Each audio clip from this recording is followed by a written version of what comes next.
Hey Viking Nation, this is your principal, Mr. McNutt. I wanted to come to you today just to kind of give you an update about things that are going to be happening as school approaches very soon. Whether they are traditional students or whether they're going to be remote learners, I just want you to know one thing, that your student, your child's safety and health is our number one priority. I just want to go over a few things about our disinfecting process and cleanliness that we're going to be doing here in school for traditional learners. First and foremost, we've got face shields that are being given to our special ed teachers as well as our lower elementary teachers. So therefore they can communicate with the students, they can see their mouths and lips, because obviously at a very early age that's important with the learning process. So I'm going to give a huge shout out to Dr. Maddox at UAH and his team, and also Mr. Davidson, former principal at Skyline, who's now at Epcot, for putting these together so we can have these for the beginning of school. Secondly, obviously we've heard a lot about face masks. These are not required, they are recommended, but there will be a few times during the school day that they are going to be required, such as walking to the lunchroom while they're in the lunchroom and then walking back from the lunchroom. Anytime that students are within 6 feet of each other, then a face mask is going to be required. On our teachers, anytime a teacher is within 6 foot of a student, then it's going to be required that they wear a face mask too. So a lot of different face masks are out there. This is just a simple medical face mask, paper face mask.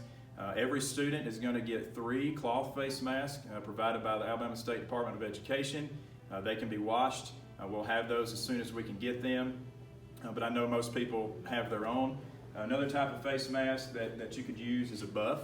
And simply the buff can be used in a lot of different ways, but the main thing is that the student's mouth and nose are covered during the times that they're going to be required. Now, if a student wants to wear a face mask all day, that's up to him or her, and certainly, nothing's going to be said about that for their extra safety.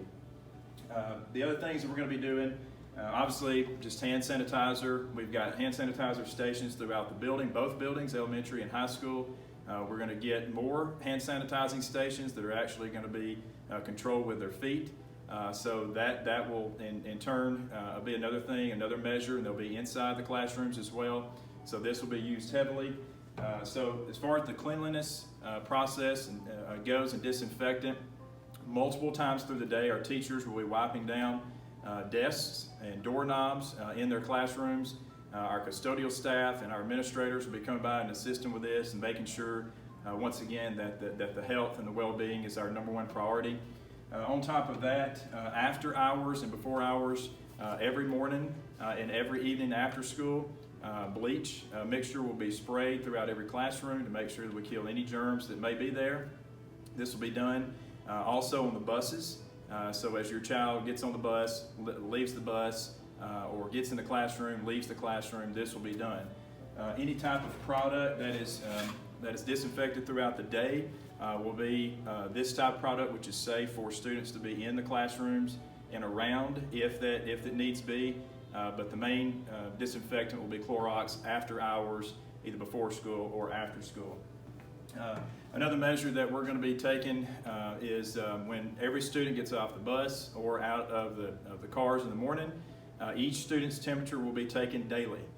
So when they arrive to school, their temperatures are going to be taken by our staff and our nursing staff, and therefore if it's reading above 100, 100.3, then we will actually send that student home and make accommodations for that. So a lot of different things are going to be coming out. Just know that our number one priority is the safety of your child and all of our students here at Skyline High School, from pre-K all the way up to 12th grade. And if we are here and if you need anything, please call on us. And we cannot wait to see you very soon. Thank you, and always go Vikings.